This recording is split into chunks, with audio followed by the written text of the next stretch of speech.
So hello friends, welcome to our channel Code Library. Here we'll be discussing about data structures and algorithms. So in the first topic, we are going to discuss about C++ STL. Okay, so basically C++ STLs are used by most of the programmers and it help you to easily write data structures and algorithm in efficient manner. Okay, so let's start.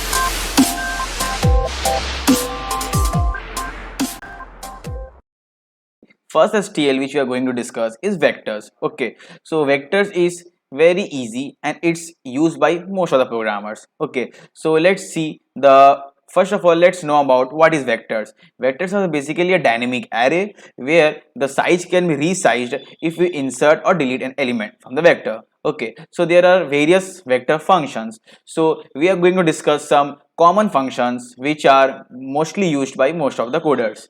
So there are 12 kind of function which I have written here. So let's start with the pushback function. Okay, so let's see how we can write vector. So vector is written like this: vector int v. So this is a dynamic vector and we have not allocated any size. If we write like this and write 5, now the size of the vector will be 5. So first, for simplicity, we are taking a dynamic vector where only we are not initializing any size. Okay, so pushback basically what it does, that the value will be inserted at the end of the vector. Okay, we can insert an element from the end of the vector. So let's see how we can write v dot pushback 1. It means that now vector is containing 1, and now if we do some more operations like this, it means that now vector will contain 3 elements, 1, 2 and 3.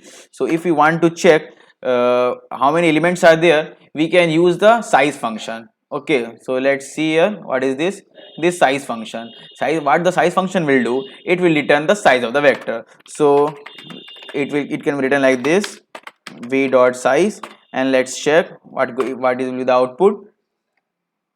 You can see that the size of the size of the array vector is 3, as there are 3 number of elements.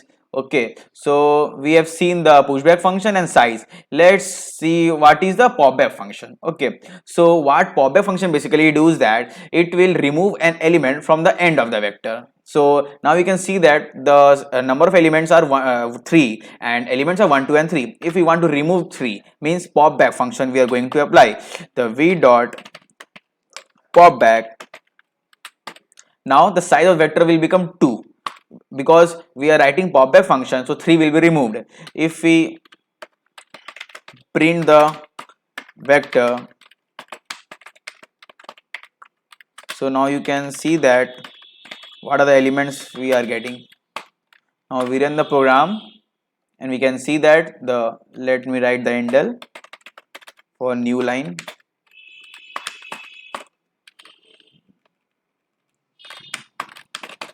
And let's check the output.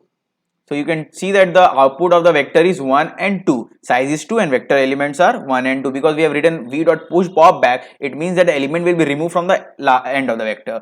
So we have seen these 3 parts. Now we are going to see about resize, what the resize operator does.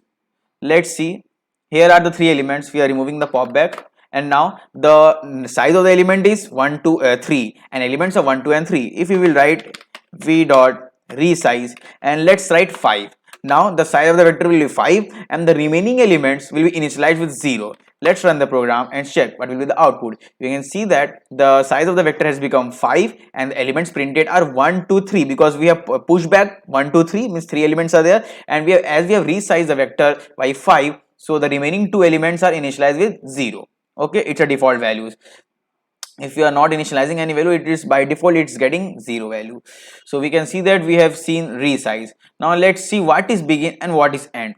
Begin is basically a iterator which returns the iterator of the first element of the vector, and what ends do, and is basically an iterator which returns the iterator of an element following the last element of the vector. Okay, means after the last element. So why we will see that why we are going to use begin and end, what is the use of this. First let's see what is the use of clear function. So if we will write v dot clear, it means that vector will be empty. So if we are going to print the size of the vector, because we have done v dot clear. Let me write new line, and now we have written v dot size. We can see that the size of the vector is 0 because we have written v dot clear. It means that the clear is vector is clear now. And if we want to check whether the vector is empty or not, we are going to use empty function. So for here, we will not going to write v dot clear, and we are going to write cout v dot empty. Now what v dot empty will do? It will return whether the vector is empty or not. Now our vector is not empty. So v dot empty, is it empty? No, the output will be 0. So we can see that the output of the vector is means the v dot empty is 0.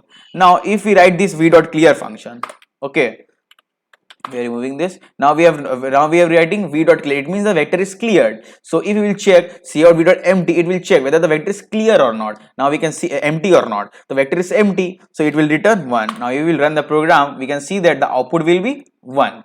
As the output is 1, we can easily see that v dot empty is working.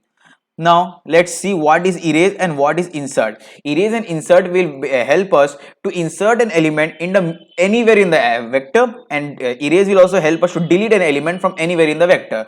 So let's take more elements. 4, 5. Now we have 5 elements. Let's remove this because it's already size 5. Remove this, remove this. We are not writing the clear, and now what we are going to write is erase function. Now if we will print, only the elements will be printed, that is 1 2 3 4 5. If you want to remove 2, so how it will be removed? Just we have to write v dot erase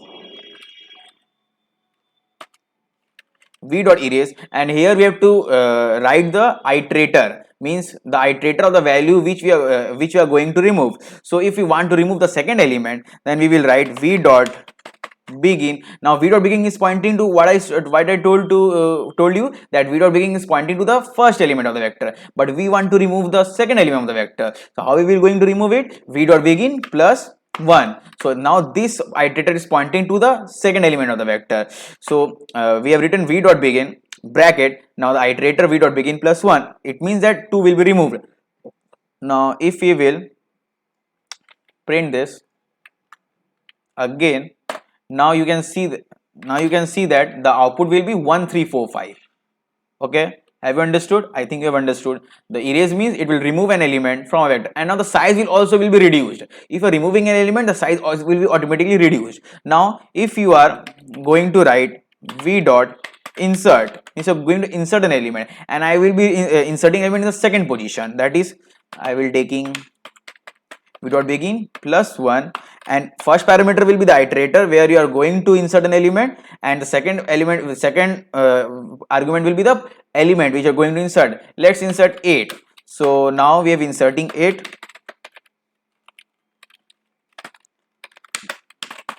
and now again we are printing the vector. Let's see what will be the output. The output will be 1 8 3 4 5. And you can see that 1 8 3 4 5. It means that we have inserted an element in a vector. Okay, and now the size automatically will be expanded. It will be resized to 5. So we have seen erase, insert. Now let's see reverse and sort. Reverse, it will help us to reverse an vector. So just we have to write re reverse. First, it will accept two arguments. First argument will be the beginning of the position where we have to, means from where to where we have to reverse a vector. So first position will be v dot begin, as I am reversing the whole vector, v dot begin comma v dot end. Now our vector is reversed. So let's print it again and check what will be the output, and now we are going to get a reverse array, means 5 4 3 8 1. Here you can see that 5 4 3 8 1, the vector is reversed. Now how the short function is going to be used? Directly you have to write short, same way, v dot begin comma v dot end. Now our vector is shorted. Just again, let's see the output. Now you can see the output 1, 3, 4, 5, 8. Like this, we will use the short operator. So friends, I think that you have understood all the vector functions which I have explained you. So be ready for the next video which will be coming after this. And if you are new to this channel, then subscribe to our channel and press the bell icon for getting the regular updates of our new videos. So thank you.